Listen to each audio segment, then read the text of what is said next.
और अगर आप चैनल पे नए हैं तो सबसे पहले मेक श्योर चैनल को सब्सक्राइब कर दें गाइस।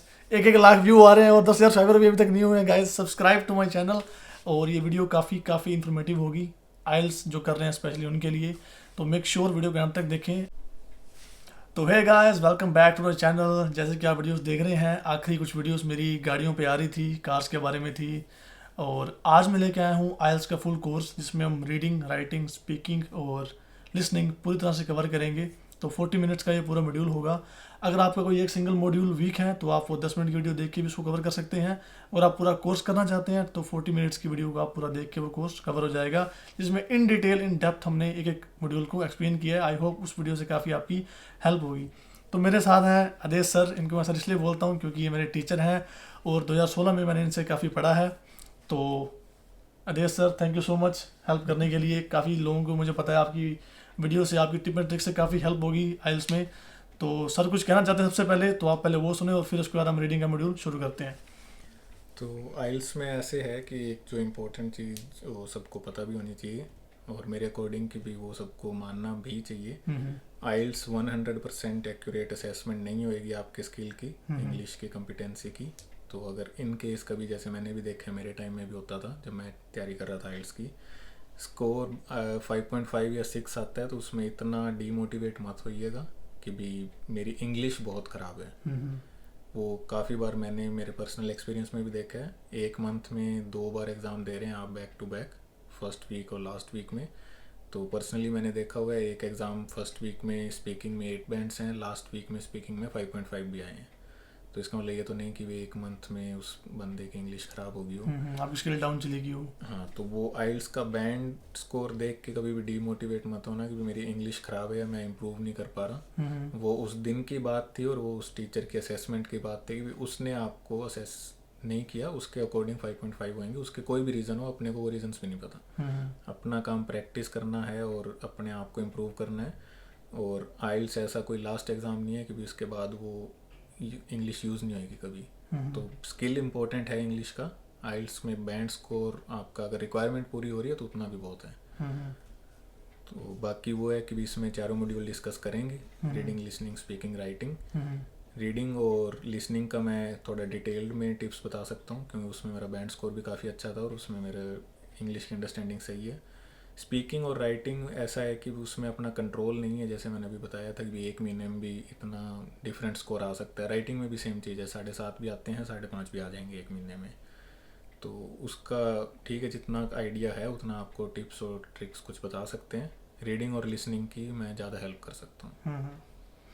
तो I know you are in good hand. Sir को काफ़ी एक्सपीरियंस है, काफ़ी नॉलेज है। 300-400 बच्चे इन्होंने पढ़ाए हैं काफ़ी लंबे टाइम के लिए, और बैक टू बैक इन्होंने एग्जाम दे के हाई स्कोर बैंड भी स्कोर किया हुआ है।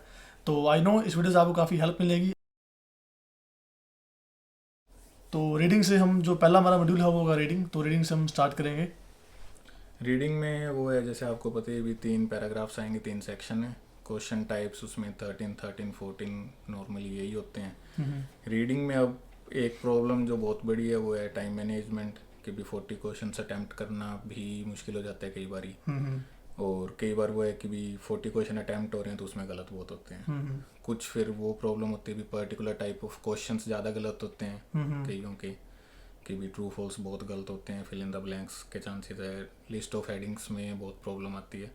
तो रीडिंग में मैं कुछ इंपॉर्टेंट टिप्स, हेल्पिंग टिप्स दे सकता हूँ। तो सर रीडिंग में सर इस तरह होता है कि बच्चे बोलते हैं कि 1 घंटा हमारे को मिलता है ना, 60 मिनट्स होता है, तो 3 पैराग्राफ होते हैं हमारे पास। तो लोग कहते हैं कि 20-20 मिनट हम तीनों को देंगे। इस चक्कर में वो 20-20 मिनट देने के चक्कर में कई बार हम क्वेश्चन छोड़ देते हैं, कि जैसे पहला कर रहे हैं 20 मिनट आपके पूरे हुए लेकिन क्वेश्चन 4 पढ़े थे, तो आप वो पैराग्राफ छोड़ देते हो, हालांकि पूरा टाइम इन्वेस्ट आपने उसमें कर दिया था, आप अगले पैराग्राफ पे आ जाते हो।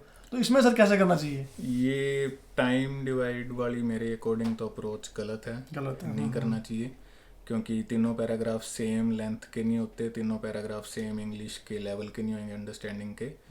कुछ पैराग्राफ्स में कंटेंट भी मैटर करता है, कि अगर वो कुछ मेडिकल फील्ड से आया और जिसको मेडिकल फील्ड का कोई आइडिया नहीं है, मेडिसिन पे आया हुआ है या हिस्ट्री का कुछ आ जाते हैं टॉपिक्स, तो वो आपका टाइम ज़्यादा लेगा। उसमें 20 मिनट का टाइमिंग देना वैसे ही गलत है।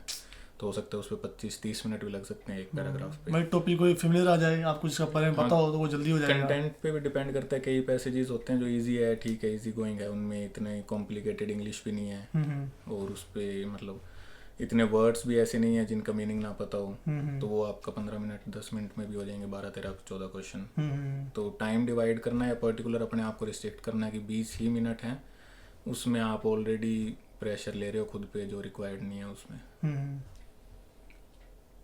तो रीडिंग का वैसे अगर आप देखें कि पैसेज में होता है एक सबसे इम्पोर्टेंट चीज़ कि भाई ये हर उसमें काम आएगी चारों मॉड्यूल्स में, इंस्ट्रक्शंस कभी भी मिस मत करना।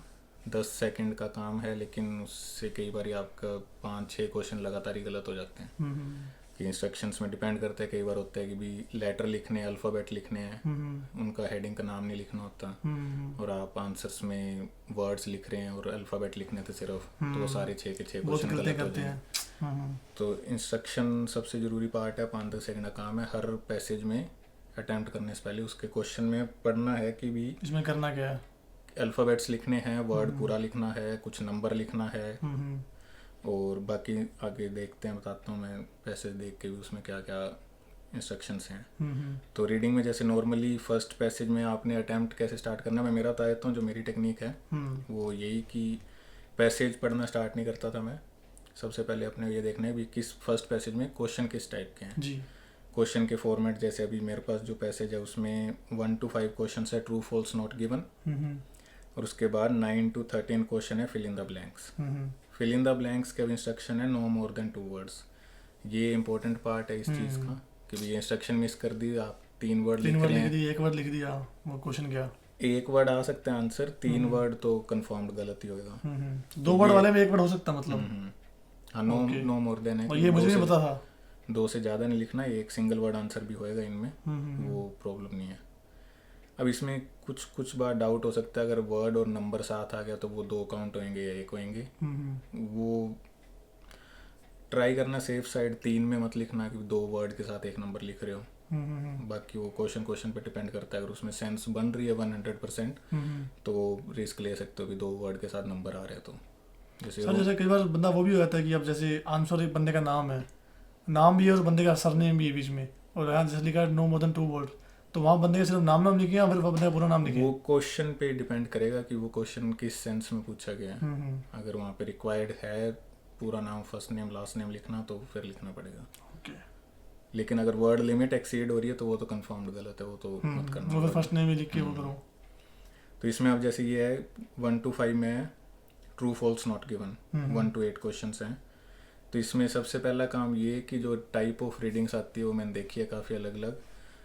कई बार ऐसा होगा कि आपके जो 1 to 8 क्वेश्चंस है वो स्टार्टिंग से पैसेज में 1 to 8 ही मिलेंगे, जो आगे 9 to 13 है वो उसके पैसेज के मिड से स्टार्ट होंगे। ये कंफर्म नहीं है हर रीडिंग में, हर पैसेज में अलग आएंगे। मैंने ऐसी भी रीडिंग करी है जिसमें 9th क्वेश्चन का आंसर भी फर्स्ट पैसेज में है, फर्स्ट पैराग्राफ में है, और फर्स्ट सेकंड का भी आंसर फर्स्ट पैराग्राफ में था पैसेज के। तो ये आपको जैसे आंसर्स मिलने शुरू होंगे आपको आइडिया हो जाएगा कि ये आंसर सीक्वेंस में आ रहे हैं या मिक्स हैं। अगर मिक्स है तो फिर थोड़ा प्रिपेयर्ड रहना कि भी आपको बहुत ध्यान से पढ़ना पड़ेगा, क्योंकि अगर कोई क्वेश्चन का आंसर नहीं मिला तो आपको कोई आइडिया नहीं है वो पैसेज में कहाँ होएगा। हो सकता है सेकंड पैराग्राफ में, हो सकता है सेकंड लास्ट पैराग्राफ में। तो जो मेरी अप्रोच थी स्टार्ट करने की वो ये कि 2 क्वेश्चन पहले फर्स्ट उनका ट्रू फॉल्स के पढ़ने हैं, फर्स्ट और सेकंड क्वेश्चन रीड करें, उसमें क्या क्वेश्चन है वो देखें, और उसके बाद 2 क्वेश्चन 9 to 13 के भी मैं पढ़ता था कि भी वो चेक करने के लिए कि वो सीक्वेंस में है भी है या नहीं है। तो जब पहले आप मतलब पैराग्राफ पढ़ते हैं, पहला फर्स्ट पैसेज पढ़ते हैं, तो पहले ये चीज़ मेक श्योर करें कि वो सीक्वेंस में है या नहीं। हाँ, वो जैसे ही आपको आंसर मिलने लगे आइडिया हो जाए। वो इसका रीज़न यही है कि भी अगले क्वेश्चंस पढ़ने हैं, जैसे 9 to 13 इसमें फिल इन द ब्लैंक्स है, तो 9th और 10th क्वेश्चन भी मैं पढ़ूंगा और फर्स्ट और सेकंड भी पढ़ूंगा। उसके बाद फर्स्ट पैराग्राफ पे जाऊंगा। अगर मुझे फर्स्ट पैराग्राफ में 9th या 10th का आंसर मिलता है तो वो पता चल जाएगा कि वो सीक्वेंस में नहीं है, तो मैं उस हिसाब से थोड़ा प्रिपेयर्ड हो जाऊंगा कि मेरे को पैसेज को और ध्यान से पढ़ना पड़ेगा, वो सीक्वेंस में नहीं आंसर्स। तो आंसर लाइन में आ रहे हो तो थोड़ा आपका ईजी होता है ना, और ऊपर से मिक्स हो तो फिर आपको टाइम थोड़ा ज़्यादा लगता है और आपको ध्यान देना पड़ता है। मिक्स में सबसे बड़ी प्रॉब्लम यही है कि एक बार आपको किसी को क्वेश्चन का आंसर नहीं मिला और वो मिस हो गया तो आपको सारा पैसेज देखना पड़ेगा कि उसका आंसर कहाँ हो सकता है। सीक्वेंस वालों में आपको आइडिया होता है कि अगर सीक्वेंस में आंसर चल रहे हैं तो जब ट्रू फॉल्स खत्म हुए हैं 1 to 8, तो अगर आपको 11th क्वेश्चन का आंसर नहीं मिल रहा तो वो चांसेस है, हाई चांसेस है वो पैसेज के मिड या मिड से नीचे मिलेगा, क्योंकि पैसेज के स्टार्टिंग पैराग्राफ्स में नहीं होएगा आंसर वो, क्योंकि ऑलरेडी सीक्वेंस में चल रहे हैं, स्टार्टिंग में ट्रू फॉल्स के आंसर होंगे। तो 2 क्वेश्चन पढ़ के दोनों टाइप के क्वेश्चंस का उसके बाद पैसेज पढ़ना स्टार्ट करें तो मेरे अकॉर्डिंग थोड़ा टाइम एफिशिएंट है, और जिनकी इंग्लिश की अंडरस्टैंडिंग अच्छी है उनको तो हेल्प होएगी इसमें ज़रूर। सर रीडिंग वैसे ओवरऑल बेटर करने के लिए लोग अपने जो नॉर्मल स्टूडेंट होते हैं वहाँ तो बोलते हैं न्यूज़पेपर पढ़ो, वो वहाँ से आगे जा ही नहीं रही। आपने अपने अकॉर्डिंग क्या ऐसा किया था कि आपकी रीडिंग इतनी अच्छी हुई, इतनी एफिशिएंट थी और अच्छे आपने बैंड स्कोर भी किया? कई बार क्या होता है कई बच्चों का जहाँ पढ़ते हैं इंस्टीट्यूट में तो स्कोर अच्छा आता है, जब असली मौका था पेपर देने का वहाँ बैंड नहीं आते उनके, तो ये क्या सर वो? रीडिंग इम्प्रूव करने का एक तो मेरे अकॉर्डिंग तो अप्रोच यही होनी चाहिए, आप बुक्स ज़्यादा पढ़ें, क्योंकि बुक्स की जो अंडरस्टैंडिंग है एक तो वो स्टोरी लंबी होएगी या बुक पे भी डिपेंड करता है, शॉर्ट स्टोरीज हैं या कैसी भी है, तो आपकी ओरिजिनल अंडरस्टैंडिंग बुक्स में से ज़्यादा बनेगी। नॉवेल्स पढ़ो या जिस भी रिलेटेड टॉपिक आपका इंटरेस्ट हो, कोई किसी भी ऑथर की आपको सही लगती हो, कुछ भी साई-फाई मूवीज बुक्स भी पढ़ सकते हो, कैसी भी हो जाए, लेकिन वो अंडरस्टैंडिंग आपकी उससे ज़्यादा बने क्योंकि उसमें ऑलरेडी एक स्टोरी लिखी हुई है जो आपको समझनी है उसके वही है, बुक की स्टोरी समझ आ रही है आपको तो पैराग्राफ पढ़ना आसान हो जाएगा आपके हाँ, लिए। क्योंकि आपको आइडिया होगा कि वो बात किस बारे में चल कर रहे हैं पैराग्राफ, तो वो बुक से एक हेल्प करेगी।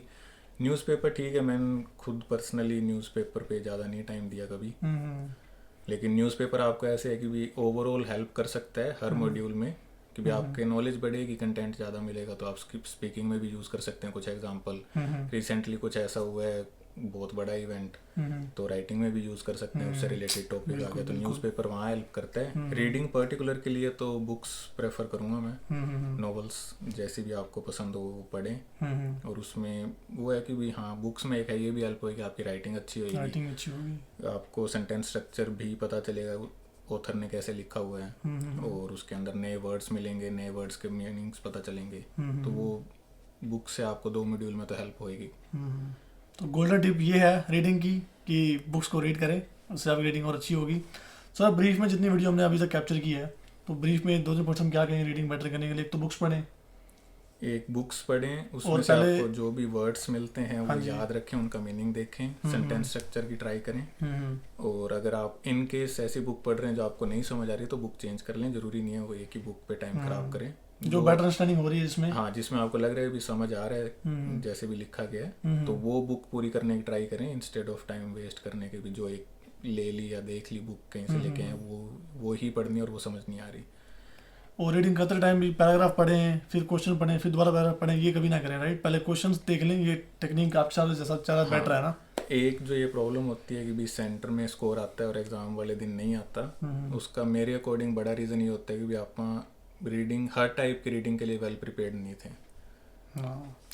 जो रीडिंग हमने कभी करी नहीं वैसे एग्जाम पैटर्न डिफरेंट आ गया तो एग्ज़ाम में परफॉर्म नहीं होएगा।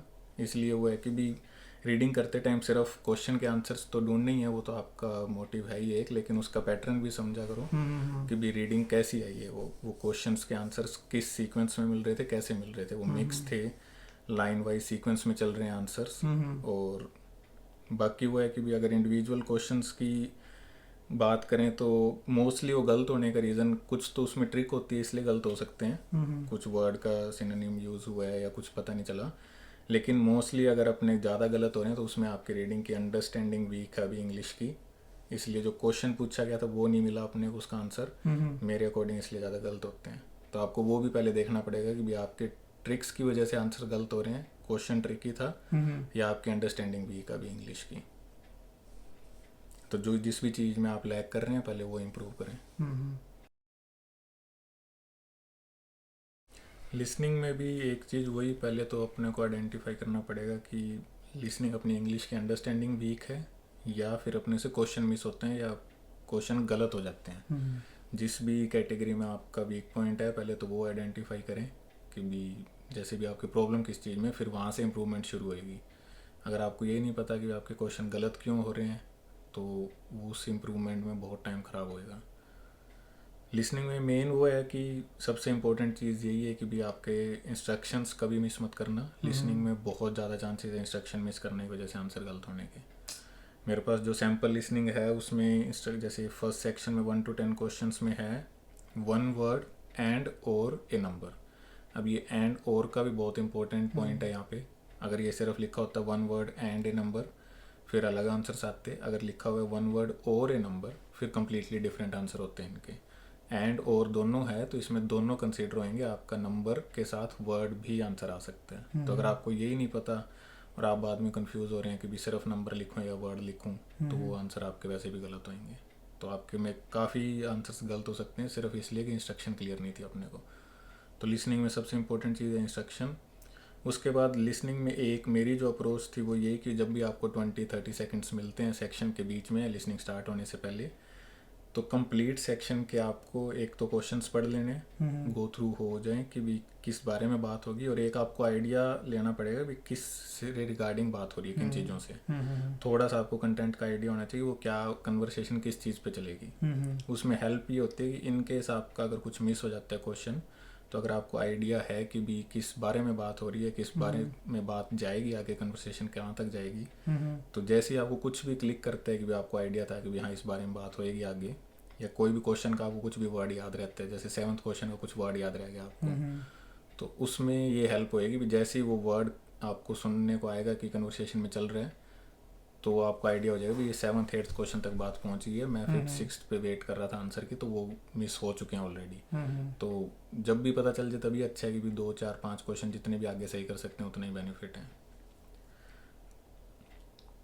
दूसरा लिसनिंग में एक ये इम्पोर्टेंट चीज़ है, जैसे ही सेक्शन ख़त्म हो तो आपको पूरी कंसंट्रेशन के साथ अगले सेक्शन के क्वेश्चंस पढ़ने पड़ेंगे, वो मिस नहीं कर सकते। और मैं ट्राई यही करता था कि मैं सारे क्वेश्चन पढूं, कि भी फर्स्ट 2 4 5 का नहीं था मेरा, कि भी अगर 10 क्वेश्चन है नेक्स्ट सेक्शन में तो 10 के 10 पढ़ने पड़ेंगे, और उनके कुछ भी कीवर्ड्स जो आपको याद रहता हो कि भी किस बारे में या किस पॉइंट पे बात होएगी। एक सर क्या होता है कई बार मेरे साथ भी हुआ है, काफ़ी स्टूडेंट्स होता है जैसे कर रहे होते हैं 10-15 क्वेश्चन सही हो गए, एक क्वेश्चन पे आके वो क्वेश्चन वो बंदा का मिस हो जाता है, लिसनिंग आगे चली जाती है और वो वहीं बैठा होता है बंदा, उसमें सर वो पूरा सेक्शन खराब हो जाता है। उसको आप कैसे मतलब ध्यान रखें भी एक क्वेश्चन चक्कर में अपना पूरा पैराग्राफ ना खराब चला जाए। वो मोस्टली ये हो तो किसी भी सेक्शन में सकते हैं, किसी भी टाइप ऑफ क्वेश्चंस में, लेकिन ज़्यादातर अगर एमसीक्यूज़ में होता है ये, जो मैंने भी एक्सपीरियंस किया होगा भी एमसीक्यूज़ में कन्वर्सेशन अपने को नहीं पता चलती भी कौन से क्वेश्चन पे पहुंच गए, तो काफ़ी रिलेटेबल प्रॉब्लम है ये, हर स्टूडेंट की होती होगी। तो इसमें मेन रीज़न वही है कि अगर सही करना है तो आपको जो भी 20-30 सेकंड्स मिलते हैं सेक्शन के बीच में, आपको वो इन्फॉर्मेशन आगे वाली पढ़नी पड़ेगी, बार बार पढ़नी पड़ेगी। एक बार पढ़ने से नहीं काम चलेगा। अगर आप 20-30 सेकंड्स में इन्फॉर्मेशन को 4-5 बार 2 बार जितनी भी बार उसको पढ़ सकते हैं, वर्ड सर्कल कर सकते हैं, जैसे भी नोट कर सकते हैं कि किस बारे में बात होएगी, वो ज़रूरी है। दूसरा उसमें आपको ये है कि भी कुछ ना कुछ ऐसा करना पड़ेगा भी अगर जैसे 21st क्वेश्चन है यहाँ पे, ये एमसीक्यूज़ हैं, 21st के बाद आपको 23rd 24th में कुछ ऐसे वर्ड्स ध्यान रखने पड़ेंगे क्वेश्चंस में जो आपको कन्वर्सेशन में वापस ला सकें अगर वो मिस हो गई है तो। अगर रिलेटेड ऐसे फॉर एग्जांपल आप बात करें सब्जेक्ट्स की बात चल रही है किसी की, अपने को पता है कि 23rd 24th क्वेश्चन में सब्जेक्ट बायोलॉजी की बात चलेगी, उससे रिलेटेड आगे एमसीक्यूज़ हैं, तो जैसे ही आपको वो कुछ ऐसा वर्ड रखना पड़ेगा जो आपको बता सकेंगे भी वो कन्वर्सेशन कौन से क्वेश्चन पे पहुंची है अभी। जैसे आप बायोलॉजी से रिलेटेड कुछ सुनेंगे तो आपको आइडिया हो जाना चाहिए ये 23rd 24th क्वेश्चन की बात हो रही है, 21st 22nd की नहीं हो रही अब।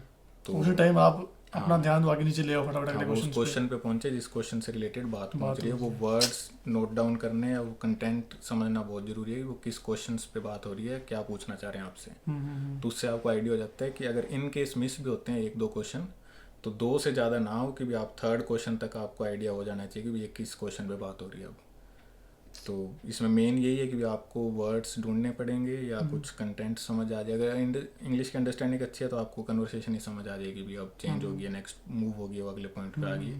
अगर वो मिस बहुत होते हैं आपसे, प्रॉब्लम है आपकी, तो आपको क्वेश्चंस को बार बार टाइम देना पड़ेगा, वो प्रैक्टिस करनी पड़ेगी। 20-30 सेकेंड में आप कितनी बार क्वेश्चंस पढ़ के वो याद रख सकते हैं पॉइंट्स। सबसे ज़्यादा मेरे हिसाब से मेरे भी इसमें एमसीक्यूज़ में प्रॉब्लम होती थी, क्योंकि इसमें बहुत इन्फॉर्मेशन है याद रखने वाली। हर क्वेश्चन पे 3 या 4 ऑप्शन होते हैं, फिर हर क्वेश्चन पे 3 या 4 ऑप्शन, तो उसमें आपको देखना पड़ेगा भी किन किन पॉइंट्स को आप याद रख सकते हैं। सारे क्वेश्चन याद रखने की जरूरत नहीं है, सिर्फ एक कोई भी पॉइंट जो आप अपनी मेमोरी के हिसाब से उसको कर सकते हैं कि भी कुछ भी ऐसा रिलेटेबल कि आपको आइडिया होगा भी ये 24th या 25th क्वेश्चन में इस बारे में बात होगी। वैसे मेरा एक पर्सनल एक्सपीरियंस भी ये था, जैसे कोई अगर क्वेश्चन मिस हो भी जाता है तो बाकी सर आप करते रहो, उसके बाद उसको छोड़ दो। बाकी आप बाकी पैराग्राफ जब पूरा डन हो जाए ना, जो क्वेश्चन रह जाए उसमें आप वो ऑप्शन सेलेक्ट करो जो आपको, जितनी आपने लिसनिंग सुनी उसके अकॉर्डिंग आपको सही लगता है। वो भी सर एक सही तरीका है वो क्वेश्चन भी सही करने का, इंस्टेड ऑफ ऐसे मार्किंग कर दो आप बिना देखे ही। हाँ, वो बिल्कुल बिना कोई बेसलेस आंसर लगाने के, तो कुछ भी सोच के लगाएंगे तो वो अच्छा ही है। और सर वैसे जैसे रीडिंग में आपने एक टिप दी थी कि बुक्स रीड करो, उससे आपकी रीडिंग ज़्यादा इंप्रूव होगी। लिसनिंग में ऐसा बंदा क्या एक्स्ट्रा करेगा बढ़िया जैसे लिसनिंग भी इंप्रूव हो सकती है? लिसनिंग में मेन यही है कि लिसनिंग में अगर आपको इम्प्रूव करनी है तो आपको वही है कि भी ऑलरेडी नाम में ही पता है कि भी चीज़ इंग्लिश सुननी ज़्यादा पड़ेगी। इसमें एक जो मिस्टेक होती है भी आप कह देते हैं मूवीज़ देख लो या कुछ ऐसा, गाने सुन लो। हाँ, गाने सुन लो, विजुअल्स पे मत जाना, वो अपने कंसंट्रेशन डिवाइड करेगा, फोकस डिवाइड करेगा। तो सिर्फ ऑडियो ही सुननी पड़ेगी, कोई भी टॉपिक आपको पसंद हो। अगर जैसे आजकल काफ़ी फेमस है पॉडकास्ट बहुत चल रहे हैं जी, तो जिस भी बंदे का आपको पसंद हो तो उसका ट्राई करो कि भी वो वीडियो मत देखना, उसकी सिर्फ ऑडियो पे ध्यान दें, चला के लगा के अपना हाँ, ध्यान सुनो। कि एक सर को एग्जांपल भी दो भी, पॉडकास्ट सुनते हुए भी आप किस तरह उसमें कुछ लिख के फोकस कर सकते हैं। जैसे एक ऑटोमोबाइल का आप बता रहे थे कि अगर हाँ गाड़ियों का, अगर किसी को गाड़ियों का शौक है या कुछ भी देखते हैं वो कि भी कोई भी नया मॉडल कार का या कुछ भी फ़ोन का भी हो चाहे, तो इंस्टेड ऑफ वीडियो देखने के वो रख दें, आप वीडियो मत चलाएं या वीडियो मत देखें, अगर ऑडियो विजुअल दोनों ही है उसमें, सिर्फ ऑडियो सुन के ट्राई करें कि उसमें से जो जो उस चीज़ के प्रोडक्ट के बारे में की पॉइंट्स है वो आप सुन के लिख सकते हैं। अगर आपकी लिसनिंग इम्प्रूव हो रही है और अच्छी है तो आप वो सारे पॉइंट्स लिख सकते हैं इजीली जो उसमें बोले जा रहे हैं। डिटेल नोट करके भी, इंजन कितना है, पावर ट्रेन कितनी है, कितने लीटर का है ना, हाँ, वो तो सारा कुछ आप इजीली उसमें लिख सकते हैं। विजुअल्स पे मत जाना, ऑडियो विजुअल दोनों चीज़ें मेरे अकॉर्डिंग तो मत देखना अगर सिर्फ लिसनिंग इम्प्रूव करनी है तो।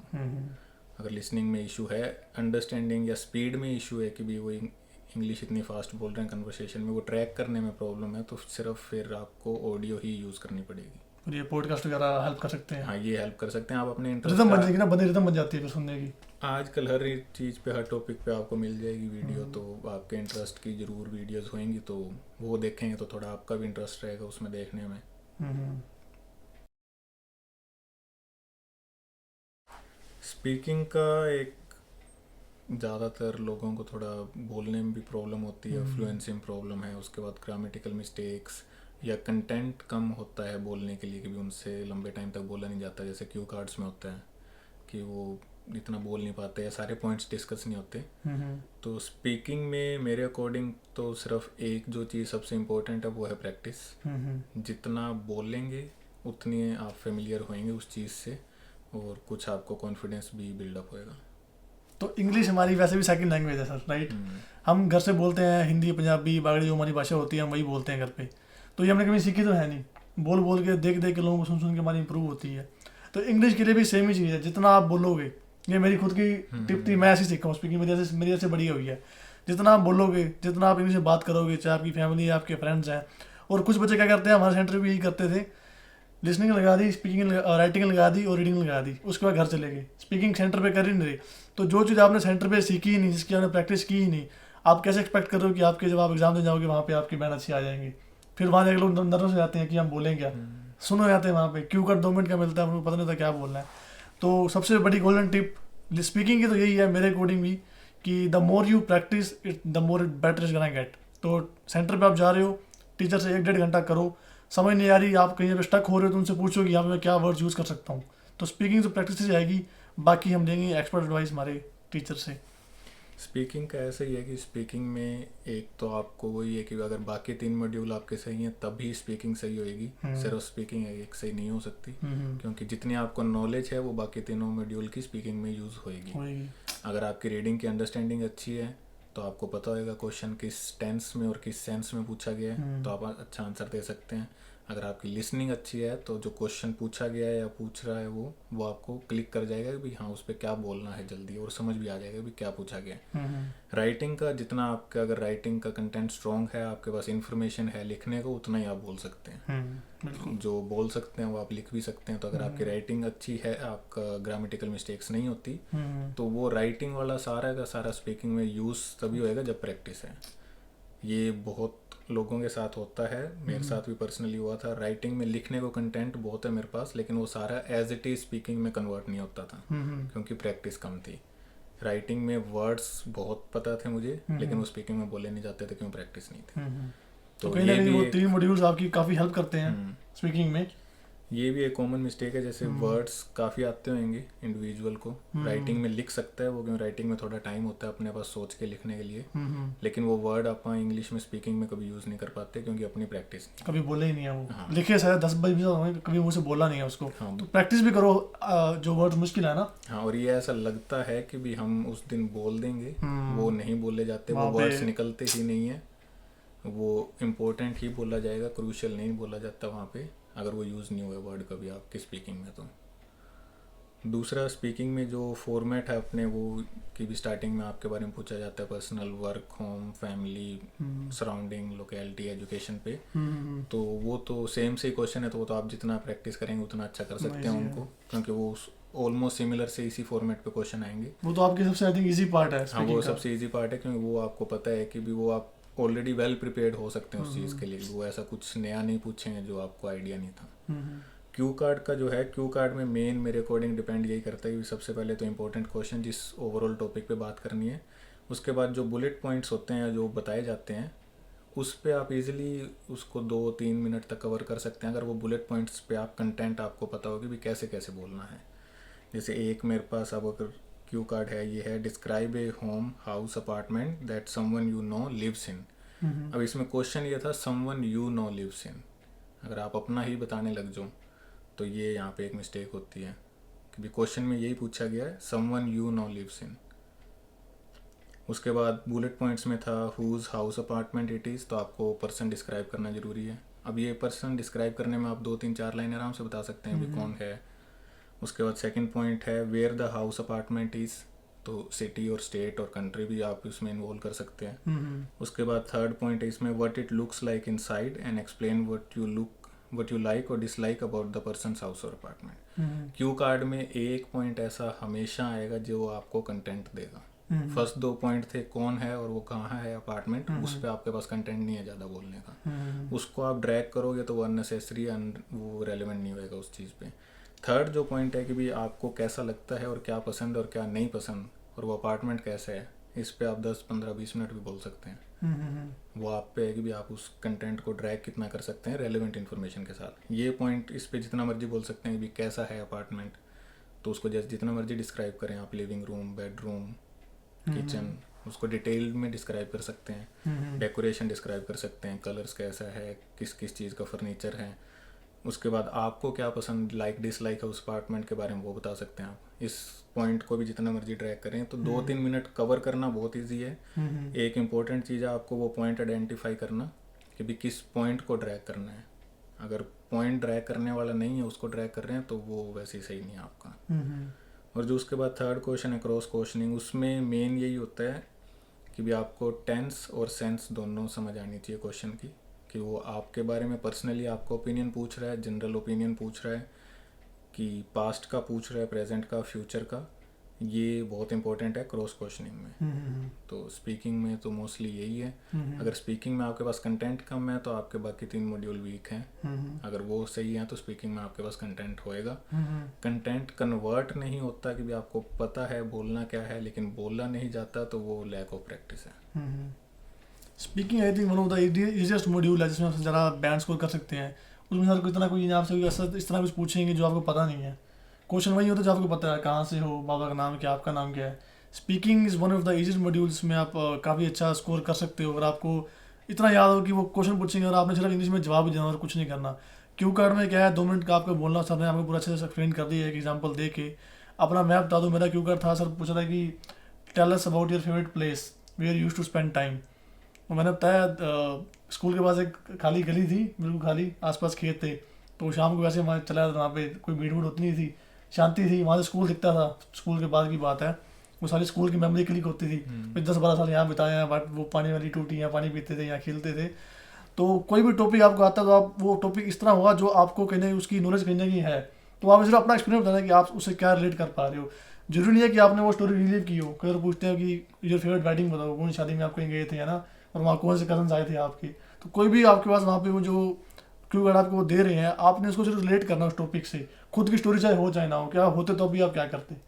तो इस तरह भी speaking I think one of the easiest thing to do in बाकी मेथड के स्पीकिंग अकॉर्डिंग। में वही दो ही चीज़ हैं स्पीकिंग में। अगर आपकी इंग्लिश वीक है तो पहले तो इंग्लिश इंप्रूव करनी पड़ेगी, और अगर स्पीकिंग में कंटेंट कन्वर्ट नहीं हो रहा, बोला नहीं जा रहा, हमको पता है कि भी हम बोल सकते हैं अपनी लैंग्वेज में, आप एक्सप्लेन कर सकते हैं, लेकिन इंग्लिश में नहीं बोला जा रहा, तो वो लैक ऑफ प्रैक्टिस है।